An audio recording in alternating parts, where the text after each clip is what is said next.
Alors, ce qui est sûr, professeur Mbaye Thiam, c'est que Macky Sall quitte ses fonctions le 2 avril après la passation de pouvoir avec son successeur Bassirou Diomaye Diakhar Faye. Et vendredi, il a procédé à quelques nominations, notamment au Conseil économique, social et environnemental, à la Cour suprême, renforcé le haut commandement de la gendarmerie nationale qui a désormais le rang et les avantages du sous-chef d'état-major général des armées. Comprenez-vous et adhérez-vous à la démarche du président Macky Sall?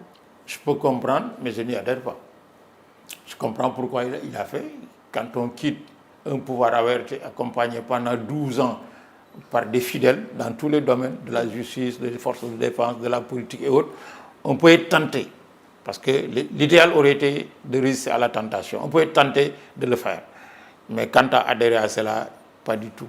Quand on quitte le pouvoir et qu'on a quelqu'un qui est déjà plébiscité, qui a gagné, à qui on remet le pouvoir, on ne règle pas les problèmes de ses amis.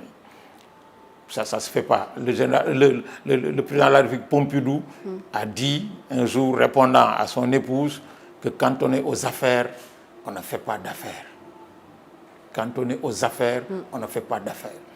Le président Macky Sall a été élu et bien élu en 2012. Il a rempilé en 2017. Il a fait 2 mandats.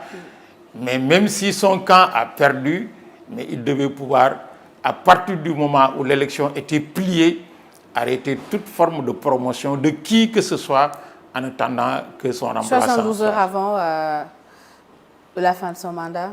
Non, même si le mandat est en cours, on arrête. Parce que c'est des promotions de dernière minute pour régler des affaires vis-à-vis de personnes avec lesquelles, même si le mérite est évident, on ne peut pas le faire. Et quelles peuvent être les conséquences, justement, pour le président à venir? Mais la première des conséquences, c'est que le président à venir peut, considérant qu'on se quitte quand même dans des conditions assez appréciables, très bonnes, que ce n'est pas la peine de revenir sur certaines choses et on laisse faire.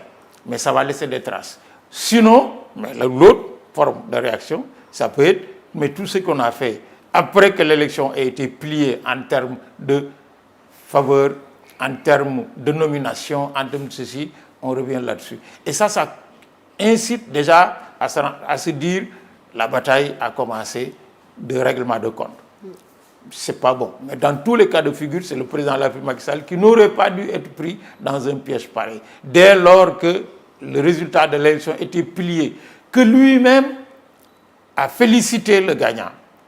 Il n'avait plus à prendre des décisions pour nommer qui que ce soit à quelque poste que ce soit.